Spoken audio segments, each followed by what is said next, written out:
출근길 뉴스를 종합해드립니다. 깊이 있는 뉴스 YTN FM 출발 새 아침.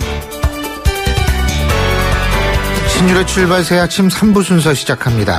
이번 주까지는 낮에는 따뜻한 느낌이 들 정도의 날씨가 계속된다고 하는데 다음 주부터는 본격적으로 쌀쌀해진다고 합니다.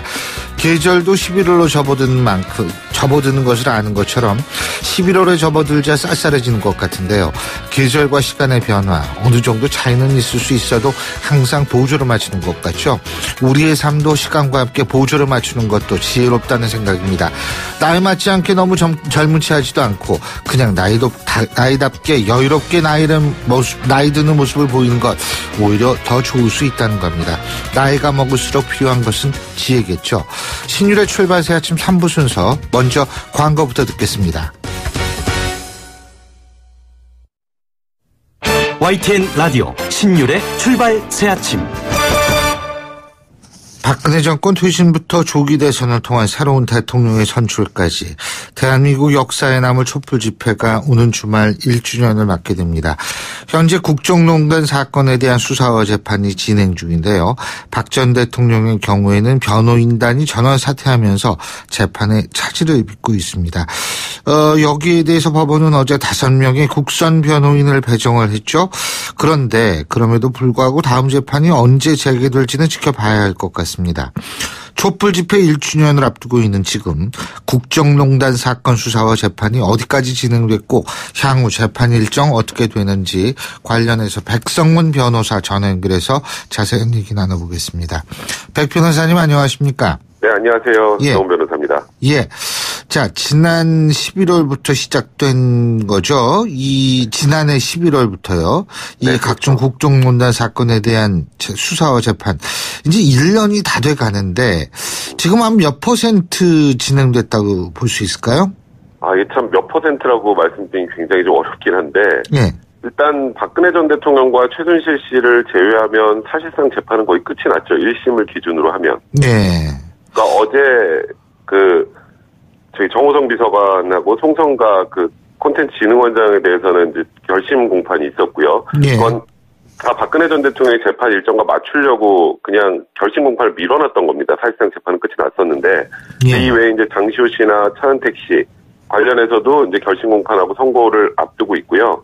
이제 우병우 수석과 관련해서 이제 새로운 혐의가 추가돼서 이제 수사받는 걸 제외하면 말씀드린 것처럼 박근혜 전 대통령과 최순실 씨의 재판을 제외하면 다 끝이 난 건데 중요도를 감안한다면 이 국정농단의 가장 핵심이라고 할 수 있는 2명의 예. 1심 선고가 아직 나지 않은 상황이라 예. 이걸 퍼센트로 말씀드리기가 좀 그렇습니다. 근데요, 이게 일반 형사 사건도 이렇게 재판이 오래 걸리나요?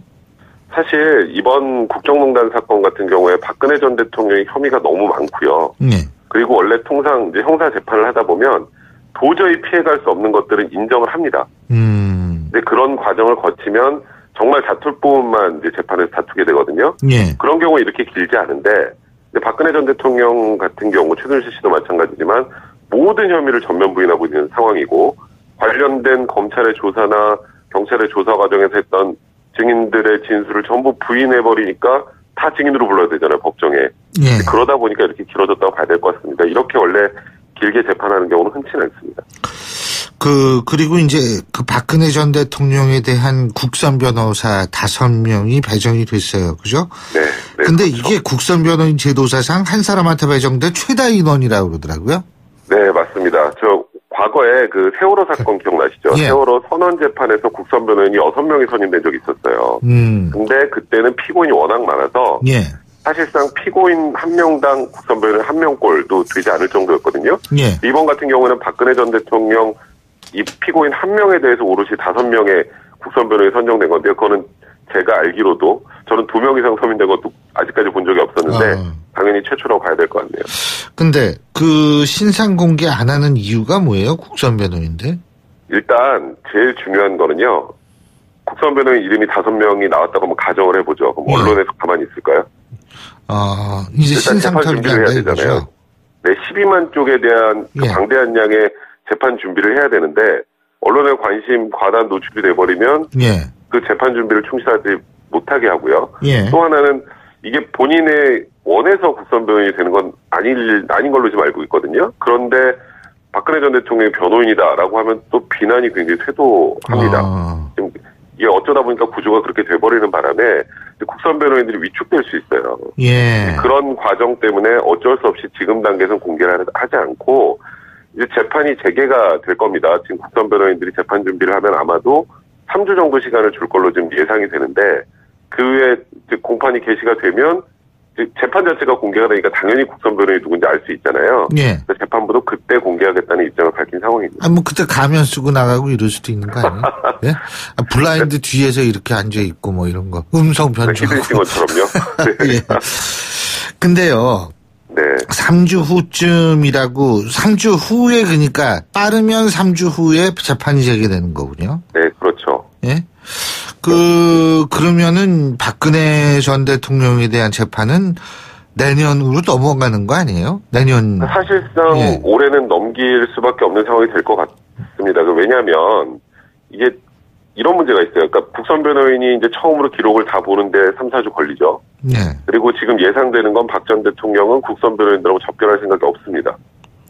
그리고 또 지금 박 전 대통령은 지금 계속 불출석하고 있는 상황이죠. 예. 그 당시에 이제 재판부에서 나오라고 할 때 또 불출석하면 아마도 구인영장을 발부할 텐데 그러면서 또 몇 번의 기일이 공전될 거고 그러니까 국선 변호인은 별로 할 일이 없는 상태로 나오는 증인들에 대해서 벌석 재판을 하면서 증인신문 정도만 진행할 가능성이 많아요. 예. 그러다 보면 충실한 심리가 이루어지기 힘들면서도 재판은 길어질 수밖에 없습니다. 그래서 지금 빨라도 내년 초는 돼야 1심 결과가 나오지 않을까 이렇게 조심스럽게 생각하고 있습니다. 그렇군요. 근데 이렇게 재판 거부하는 게 과거의 사례도 있었나요?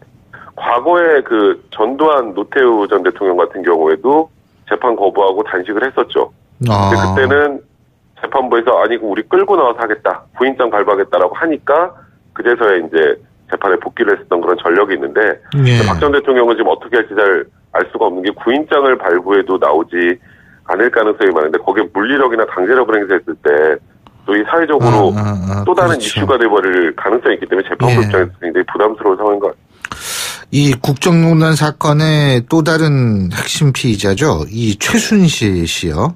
네. 최순실 씨도 구속 만료 기한이 얼마 안 남았다고 그러더라고요. 그러니까 최순실 씨가 지금 2차 구속기간 만료가 11월 20일로 제가 알고 있는데요. 예. 그러니까 지금 한 달 정도 남은 거죠. 예. 근데 이제 최순실 씨 같은 경우에는 2대 학사비리와 관련해서 1심에서 징역 3년을 선고받아서 예.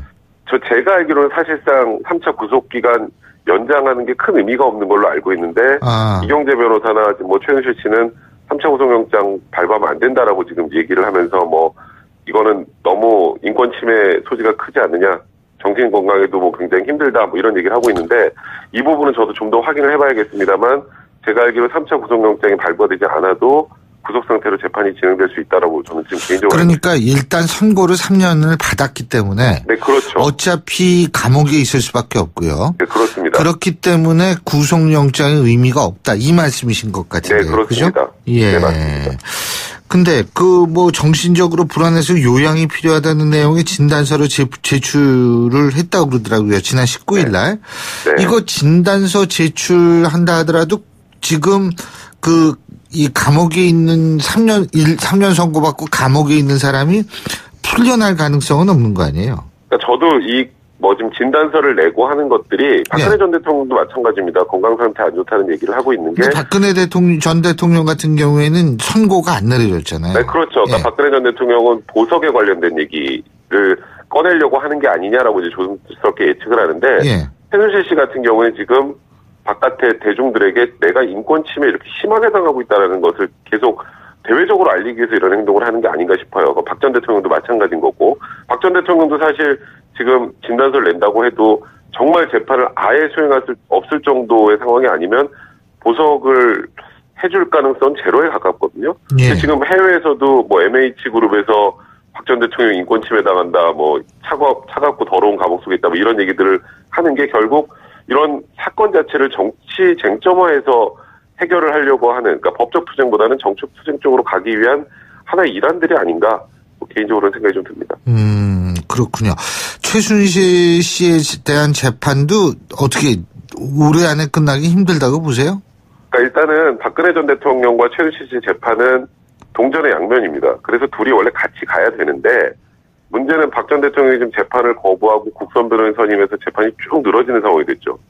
그래서 재판부 입장에서 최순실 씨도 같이 늘릴 수 없으니까 최순실 씨를 박근혜 전 대통령과 분리해서 지금 공판을 진행하려고 하고 있습니다. 그러니까 최순실 씨가 아마도 박 전 대통령보다 선고는 빨리 나지 않을까 개인적으로 생각이 드네요. 예, 지금 최순실 씨가 걸려있는 죄목은 굉장히 다양하죠? 네, 그렇죠. 최순실 씨 관련해서는 지금 재판도 여러 군데서 열리잖아요. 근데 그러면은 어떻게 돼요? 형량을 나중에 다 합산을 하게 됩니까? 그러니까 이게 물리적으로 다 더하는 게 아니고요. 이제 가장 중하게 이제 판단이 되는 1심 마지막이 아마도 이 뇌물죄 관련일 겁니다. 예. 이 뇌물죄 그 부분을 선고를 할 때 감안을 해요. 전체적으로 다 형량을 봐서 한꺼번에 재판을 받았으면 몇 년쯤 나올 것이다로 판단해서 이제 선고를 합니다. 최종적으로 그걸로 이제 실형을 살게 되는 거죠. 박근혜 전 대통령의 경우도 마찬가지인가요? 네, 박 전 대통령은 한 재판으로 다 받고 있기 때문에 이 혐의 전반을 전부 다 판단해서 형량을 결정하니까 조금 다르죠. 그럼 최순실 씨는 재판을 별개로 받으니까. 그러면은 어떤 게 더 좀 형량면에 있어서 이 피고인들한테 유리합니까? 그러니까 통상적으로 재판을 따로따로 받으면 이제 더하는 경우에는 한 번에 받을 때보다 많이 나오는 경우가 많아요. 그래서 한꺼번에 다 받는 게 당연히 더 유리한데 이제 그 형법을 보면 그런 걸 고려해서 선고를 하도록 돼 있어요. 한 번에 받는 것처럼 선고를 하라라고 돼 있기 때문에 뭐 크게 지금은 유불리가 그렇게 차이가 많이 나는 상황은 아닙니다. 그리고요, 지금 우병우 전 청와대 민정수석이요. 지금 두 차례나 구속 시도를 모두 이제 무산이 됐는데 요새 다시 이름이 오르내리고 있습니다. 이거 어떻게 될 거라고 보십니까? 지금 우병우 수석 같은 경우에는 최명호 전 국정원국장이 조사를 받고 나오면서 우병우 수석 지금 출국금지 걸렸어요. 출국금지가 걸렸다라는 건 다시 추가로 조사를 하겠다라는 거고 출국금지까지 걸었다라는 거는 우병우 수석이 신병을 확보하겠다는 검찰의 의지를 보여주는 건데 이것도 역시 뭐 공무원 불법 사찰 관련 또 그다음에 최순실의 존재를 지금까지 계속 몰랐다고 우병우 수석은 주장해왔죠. 그러니까 쉽게 말하면 이런 방식의 변론 전략을 쓴 거예요. 나는 무능한 민정수석이었다. 알았으면 내가 막았을 텐데 최순실이라는 존재를 내가 몰랐기 때문에 막을 수가 없었다. 그래서 직무유기를 피해갔어요. 근데 문제는 이번에 추명호 국장에 관련된 내용들을 보면 최순실과 그 미르재단 캐스포재단 관련된 120건 정도를 직보했다는 얘기가 나오고 있거든요. 그럼 알았던 거잖아요. 근데 우병우석이 그동안에 해왔던 수사를 피하는 전략 자체가 무너질 가능성이 있어요. 이번에는 검찰이 좀 해볼 만하다 이렇게 생각하고 있는 분위기였습니다.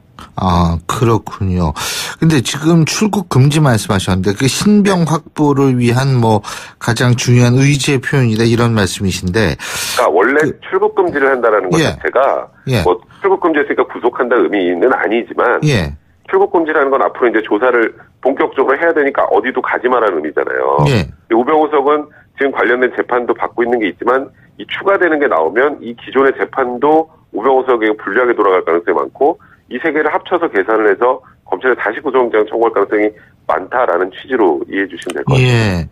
그런데 예를 들면은 지금 재판을 받고 있는 사람들 있잖아요. 그 조윤선 전 그 장관이라든지 이런 분들 같은 경우에는 자동적으로 재판을 받고 있으니까 출국 금지가 되는 건가요? 그런 건 아니죠? 그건 아닙니다. 재판을 받고 있는 것도 뭐 재판부에 허가를 받으면 어디 나갔다 올 수는 있어요. 근데 보통 허가를 받으면? 네, 그렇죠. 허가를 안 해주면은 출국 금지가 같은 효과네요. 같은 개념이라고 봐야죠. 그렇군요.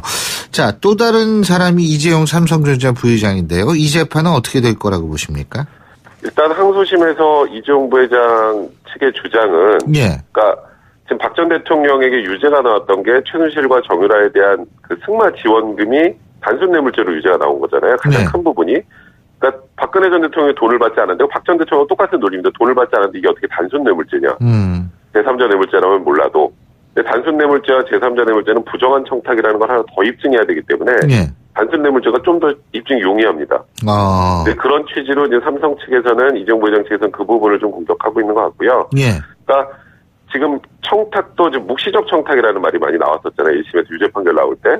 그 독대 과정에 어떤 내용이 있었는지는 안종범 수석의 수첩에 적혀 있긴 하지만 이게 안종범 수석이 독대하는 곳에 들어가서 적은 게 아니라 독대하고 나온 걸 박근혜 대통령이 불러준 걸 정한 거기 때문에 그 안에서 실제로 있었는지 명확하게 확인할 수 없다. 이런 취지의 주장을 이제 삼성에서 해와서 항소심에서는 아마 그 부분에 집중할 가능성이 굉장히 높을 것 같습니다. 예, 잘 알겠습니다. 오늘 말씀 잘 들었습니다. 고맙습니다. 네, 고맙습니다. 예, 지금까지 백성문 변호사였고요. 신율의 출발 새 아침 3부 순서의 구자줄입니다. 잠시 뒤 4부에서 뵙겠습니다. 날카로운 분석, 내일을 보는 시선, 신율의 출발 새 아침. 신율의 출발 새 아침 4부 순서 시작합니다. 자, 지금 시각 8시 31분 47초 지나고 있는데요. 오늘 아침 교통 상황, 미세먼지 많은 날 아침의 교통 상황이죠. 교통정보 알아보겠습니다. 김재훈 캐스터. 네, 출발 새 아침 교통정보입니다. 오늘 아침 출근길 내부순환로 성산대교 쪽으로 돌발 상황이 많은 편인데요. 전 시간 정릉터널 부근에 있었던 고장차 그리고 연희램프 부근에 있었던 사고 처리 작업은 모두 끝이 났는데 현재는 홍지문 터널에서 사고 처리 작업을 하고 있기 때문에 기름램프부터 홍지문 터널까지도 정체가 되고 있고 이 사고 지점 이후로도 홍제램프까지 쭉 밀립니다. 이 구간 지나는데 대략 35분 이상 소요가 된다는 점 참고하셔야겠고요. 반대편 성수동 쪽으로 가는 길은 홍제램프부터 홍지문 터널 지날 때까지 시속 30km 미만입니다. 성산로도 연희나들목에서 이대 후문 쪽으로는 정체 감안하셔야겠고요. 현재 강북에서 강남으로 가는 길은 한남대로가 한남 1 고가차도에서 2 고가차도 쪽으로 정체가 되고 있고요. 반포대로는 반대로 서울 성모병원 이전부터 반포대교 북단 쪽으로 차량 밀립니다. 분당 수서로 도심 쪽으로는 복정에서 탄천 1교까지 정체가 되고 있고요. 청담대교도 북단에서 남단 쪽으로 밀립니다. 동부간선도로 도심 쪽으로 여전히 교통량이 많습니다. 노원교에서 월계 1교, 월릉교에서 중랑교를 지나 성동교까지 쭉 밀리고 있는데요. 반대편 의정부 쪽으로 가는 길은 월계 1교부터 노원교까지 구간 정체만 감안하시면 되겠습니다. 출발 새 아침 교통정보였습니다. YTN 라디오 신율의 출발 새 아침.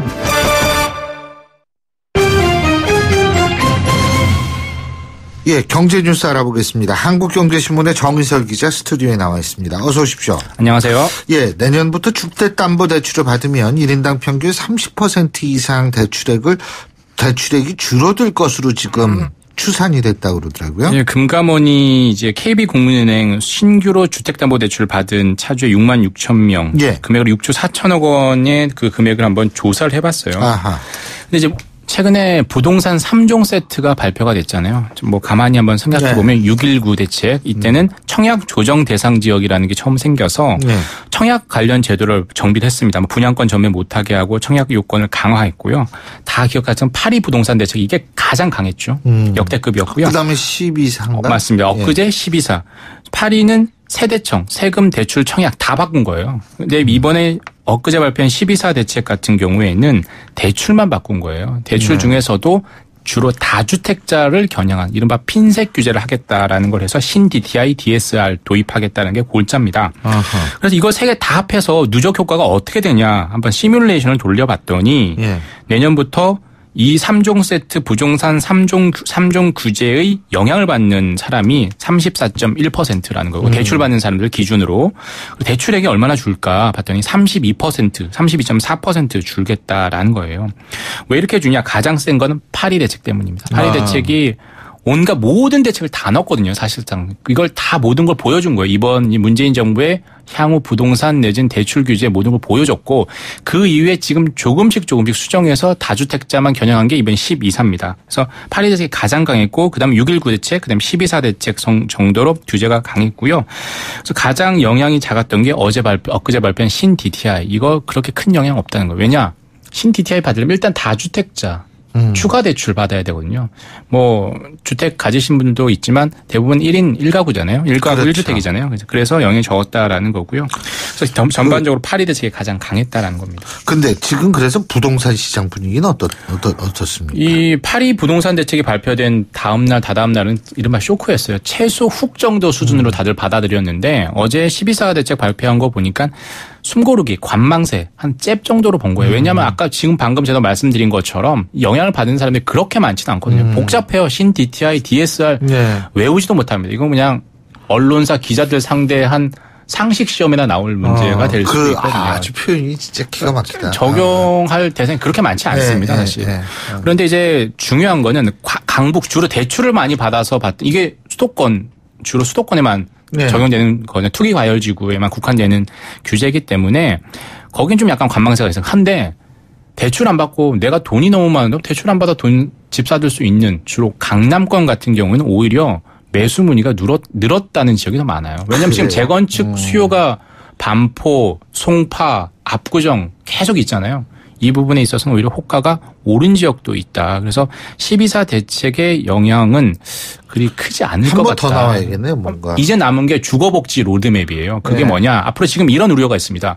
이렇게 대출을 막아놓고 가격을 통제하면 전월세로 전가시키는 거 아니야, 집주인이. 그러면 이제 전월세 가격이 오를 거 아니에요. 그래서 아마 주거복지 로드맵을 발표할 때 아마도 이달 말 아니면 다음 달에 발표할 것 같은데 거기서 아마 전월세 상한제가 들어가서 이제 모든 이제 주택자들의 대출도 재고 그다음에 가격도 통제하고 전월세 가격도 못 올리게 하는 그런 형태로 갈 가능성이 그러면 좀 높습니다. 효과가 있을까요? 근데 이제 단기적으로는 효과가 있겠죠. 하지만 시장이라는 게 항상 인위적 규제가 가면 단기적으로는 영향이 있지만 장기적으로는 장기적으로 어느 날 지금 현재 정부의 생각은 이거예요. 지금 오늘도 뭐죠? 그 성장률을 발표했는데 몇 년 만에 최고라고 하잖아요. 이것처럼 일종의 그 경제 성장에 대한 확신이 있어요. 그러니까 부동산 시장을 이렇게 규제를 하는 거거든요. 나중에 이제 좀 더 경기가 안 좋아지거나 7년여 만에 분기 성장률이 최고라고 하는데 이게 만약에 분위기가 바뀐다면 또 그때는 또 규제를 반도체 덕분 아니에요, 근데? 맞습니다. 대부분 수출 영향 덕도 많고 반디 효과, 이른바 반도체와 디스플레이 효과가 많긴 한데 소비 빼고 다 지금은 괜찮은 편이에요. 상대적으로 산업활동 동향을 보면. 근데 이제 나중에 미국이 금리를 올리고 나오면 몇 년 후에 만약에 또 이제 경기가 어려워진다라고 하면 예전에 박근혜 정부가 했던 것처럼 또 규제를 풀 수밖에 없는 상황이거든요. 그때 말씀하신 반발 심리대로 확 오를 가능성이 없지 않아 있는 거죠. 자, 근데 바로 그 연장선상에서 가계부채 종합대책이 나온 뒤에 처음 나온 서울 청계각 아파트 모두 1순위에서 마감했다고 그러지 않습니까? 실수요자의 힘이라 이렇게 볼 수 있을 것 같은데요. 영등포 모지역 같은 경우는 30대 1에 웃도는 경쟁률을 보였고 서울 면목동, 중랑구 면목동에도 7대 1, 그리고 동대문구에도 3.9대 1 다 모두 1순위에 마감했고 무주택 실수요층, 주로 서울권 같은 경우는 천약시장이 여전히 호황이다라고 알 수 있을 것 같습니다. 자, 우리 정미설 기자가 맨날 3스피라고 얘기하는 코스피요. 네. 예. 4일 연속 사상 최고 인지는 계속하고 있는데 오늘은 어떻게 될지 모르겠어요. 그래요? 그럼 4스피네요. 4일 연속. 죄송합니다. 네. 코스피 미세먼지도 있다는데 왜 이렇게 춥지? 코스피 쌀쌀한 건 사실입니다. 코스피, 코스닥 모두 어제 올랐는데 코스피는 사상 최대치였고요. 네. 코스닥도 2000 몇 년 이후에 가장 최대라고 하면 되는데 시총 기준으로 하면 둘 다 사상 최대치예요. 예. 이유는 미국발 훈풍. 오늘은 약간 다우 지수가 약간 주춤했던데 전 세계적으로 지금 호황이거든요. 예. 그 영향을 받고 있는 것 같고 우리 지금 잊고 있지만 2000선에서 시작했습니다. 코스피가 올해. 예. 지금 2500입니다. 2500 바로 앞에서 지금 넘다 못 넘다 하고 있는데 거의 25%나 오른 상황이고요. 예. 코스닥도 13개월 만에 최대치라고 합니다. 우리나라가 지금 네 번째로 많이 오르고 있다며요. 주요 국가 맞습니다. G20 국가 중에 네 번째로 많이 오르는데 우리보다 더 오른 나라 한번 보면 예. 아르헨티나, 터키, 브라질입니다. 이 나라들이 어떤 나라들이었냐? 지난 몇 년간 죽 썼던 나라들이거든요. 약간 기저 효과가 있는 거예요. 그런데 코스피는 그동안 저평가받다가 이제 그나 우리보다 더 나은 성장, 흔히 얘기하는 선진국이라는 나라들 중에는 우리나라 지금 최고로 올 들어 많이 올랐다는 거고요. 그래서 항상 이거 오르면 기자들도 이렇게 얘기를 합니다. 거품, 경고. 왜냐하면 나중에 책임지기 되게 좋거든요. 그렇죠. 오른다라고 했다 안 올랐을 때보다 맞아요. 안 오른다고 했다 오르면 왜 그분 기분 좋기 때문에 네. 책임을 회피하긴 좋아요. 그렇죠. 그런데 네. 부동산 규제 때문에 이게 주식시장 쪽으로 돈 가는 거 아니냐 이런 얘기도 있죠. 아니 이게 새로 등장한 변수예요. 원래 미국의 금리 인상 그리고 우리 한국은행의 추가 추격해서 어쩔 수 없이 올릴 수밖에 없는 금리 이거 다 예상하고 있는데 이 와중에 이 부동산 방금 말씀드렸던 3종 규제가 들어갔거든요. 그러면 이 유동성들이 어디로 가겠냐는 거죠. 증시로 오는 것 아니냐. 그래서 증시에 몸담고 있는 사람들 호재로 작용할 것 아니냐. 이런 전망이 많은 게 좀 사실이거든요. 실제로 지난 8.2 부동산 대책 발표하고 닷새 동안 부동산 무섭다라고 해서 다 펀드로 옮겨가지고 닷새 동안 2,500원 이상의 돈이 주식형 펀드로 들어왔던 때가 있었거든요. 예. 이번에도 그럴 수 있지 않겠냐. 부동산 투자 못하면 그 돈도 어디 가겠냐. 증시가 일단 떠올려질 수 있는데 미국의 금리 인상이 그리고 우리나라 기준금리가 계속 올라가면 이론적으로는 금리 올리면 주식시장은 호황은 하기 힘들거든요. 근데 버틸만 하다라고 생각을 하면 그 돈 다 증시로 올 가능성이 높다라는 거죠. 라면 좋아하세요? 저는 라면 김치찌개에 들어간 라면 정말 좋아합니다. 김치찌개? 부대찌개나 김치찌개? 맞습니다. 사리로 들어간 라면. 안 그런 라면은 별로 안 좋고요. 누구는 뭐 광고에 나오잖아요. 나 하루 세끼 라면 먹을 수 있다고. 네? 그렇죠. 요즘은 라면 먹는 사람들이 오히려 더 돈 있는 사람들 아니에요. 근데 쌀이 더 남아도니까. 근데 라면 매운맛을 4단계로 나눈다. 이런 소식이 있어요? 이게 네? 농식품부에서 이런 방안을 만든다는 거예요. 캡사이신 성분 비율에 따라서 4단계로 나눈다는 거예요. 네. 순한 맛, 보통 매운맛, 매운맛, 매우 매운맛. 4가지 중 어느 것입니까? 신윤 교수님의 신라면 좋아하신. 저는 아주 매운 맛은 사실 좀 별론데 뭐 좀 매운 게 좋죠. 네, 매운맛 사실은. 3단계 정도 되는. 근데 지금은 뭐 라면 브랜드에 따라 순한 맛, 매운맛 정도로만 나누잖아요. 맞아요. 이거를 정부가 각 라면 브랜드 이거는 캡사이신이 얼마 들어갔으니까 이거는 매운맛. 이건 보통 매운맛 이렇게 나눈다는 거예요. 왜 정부에서 이런 걸 할까? 신 교수님 같은 라면 마니아를 위해서 하는 것일 수도 있지만 수출 상품으로 라면 좋아해요. 맞습니다. 네. 그러니까 라면 마니아들을 위한 것도 수출을 위한 거라는 거예요. 외국인들이 봤을 때 이 라면 얼마나 맵지라고 알 수가 없다는 거예요. 예. 근데 그래서 이걸 라면 김 수출 많이 늘었다고 하잖아요. 주로 중국을 겨냥한. 그래서 라면 수출을 좀 늘리기 위해서 해외 시장을 겨냥해서 12월 중에 공청회를 거쳐서 이 4단계로 하는 걸 공포를 하겠다는 거예요. 근데 그 스위스 융프라우 같은 데는 그 신라면 있죠. 그 있잖아요. 올라가면 매운 거 잘 먹던데. 대부분 한국 사람들이 중국 사람들이 많이 먹죠. 예, 오늘 말씀 잘 들었습니다. 고맙습니다. 감사합니다. 예, 지금까지 한국경제신문의 정인설 기자였습니다.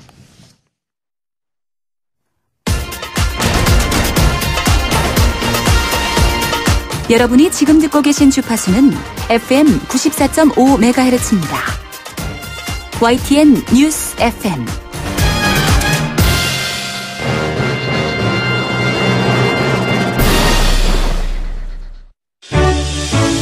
역사의 시선으로 뉴스를 읽어봅니다. 히스토리 뉴스.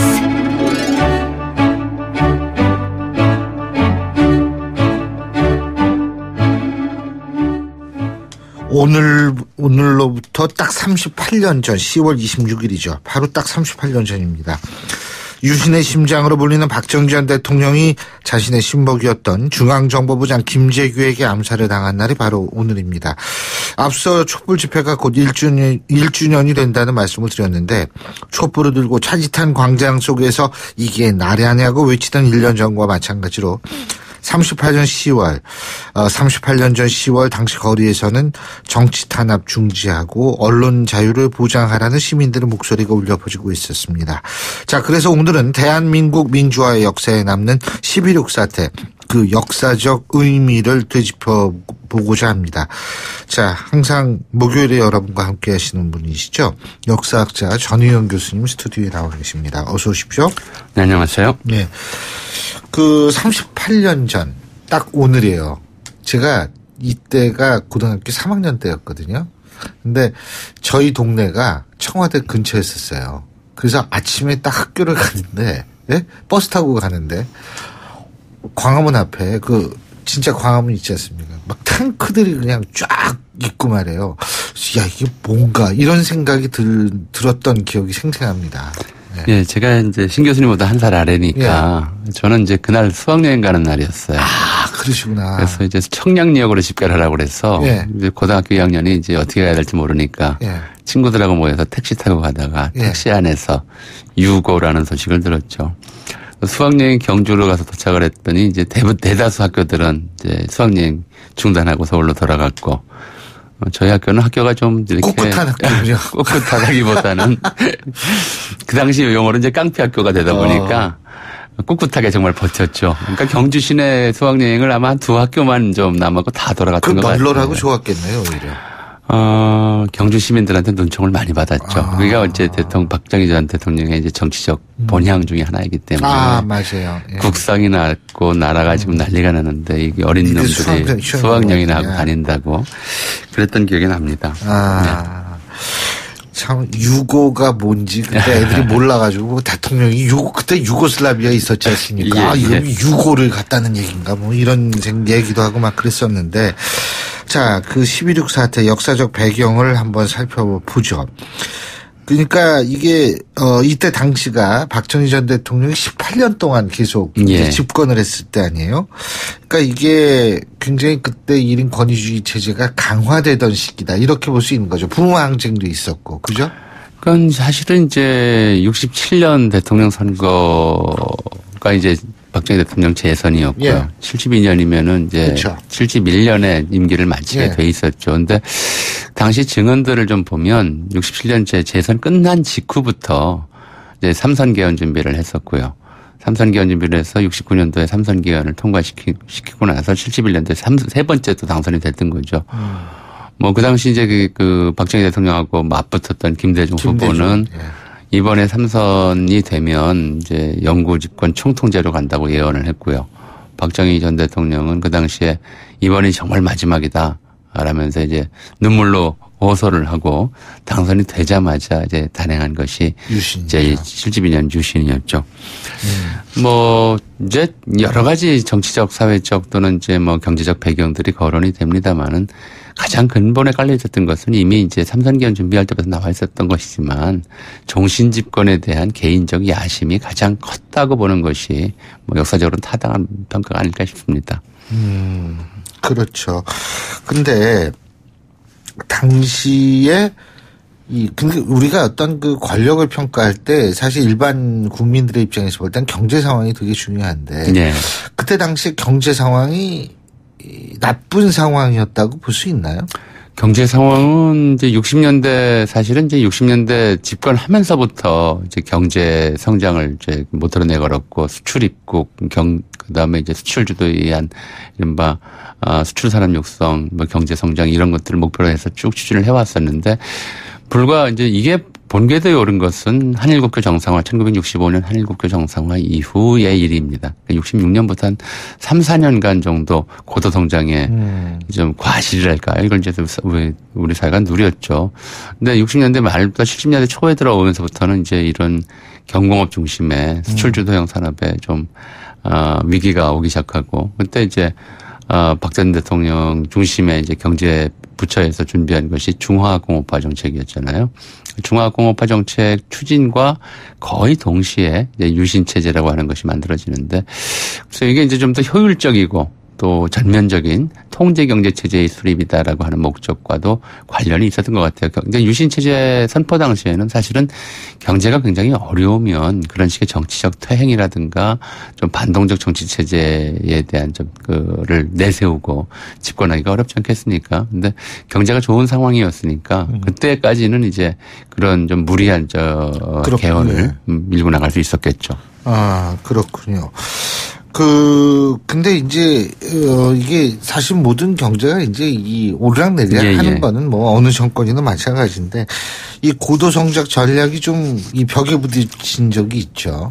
그러니까 이제 유신체제 선포하면서부터 사실은 그 유신체제 선포를 전후한 시기가 굉장히 좀 국제적, 경제적으로뿐만 아니라 그때 이제 좀 있다가 이거 에너지 파동도 나고 그렇죠. 정치적 외교적으로 굉장히 민감한 상황이었어요. 그러니까 72년도 유신체제 선포 직전 2월인가 이제 닉슨 대통령이 중국을 방문했고요. 뭐 대땅트라고 하고 요즘은 이제 잊어버린 영어가 돼버렸습니다. 대땅트. 정말 오래간만에 듣네요. 대땅트라고 해서 이제 냉전 체제가 와야 되나가는 분위기가 보였었고요. 핑퐁 외교. 또 그런 와중에 이제 그 남한과 북한 사이에 7.4 남북 공동성명이 불과 5개월 후에 이제 이루어졌죠. 7.4 남북 공동성명 나고 석 달 뒤에 이제 그 대한민국에서는 유신 선포가 됐고요. 그렇죠. 그 다음 달인가에 이제 북한에서는 사회주의 헌법 체제가 선포가 됩니다. 그래서 지금도 이제 당시 이우락 씨가 왔다 갔다 하면서 이제 그 중에 이제 그 뭐랄까 메신저 역할을 했었는데 지금도 많은 분들이 이제 의심하고 있는 것이 이른바 유신체제 선포와 북한의 이른바 그 사회주의 헌법 사회주의 체제 도입 선언 이 두 가지 사이에 서로 좀 주고받은 뭔가가 있지 않겠느냐 않았겠느냐 이런 의심을 하고 있는 거죠. 어쨌든 남북 모두가 이제 1인 집권 체제를 확실히 강화하는 그런 선을 선택을 했고요. 그리고 나서 불과 1년 후에 이제 제1차 5.1 쇼크가 일어나서 그렇죠. 에너지 쇼크가 아니라 5.1 쇼크죠. 5.1 쇼크가 일어나서 중화공업을 위한 이제 원료 자원 수급에 상당한 좀 차질이 빚어졌고요. 뭐 5.1 쇼크는 78년도에도 또 일어났었으니까 이게 그러니까 수출주도형 산업화라고 하는 것이 근본적으로 대외 요인에 굉장히 취약한 이런 좀 경제 성장 전략이었기 때문에 5.1 쇼크의 타격이 우리가 굉장히 심각하게 받았던 거죠. 그래서 뭐 이 유신 체제에 대한 불만도 높아졌었고요.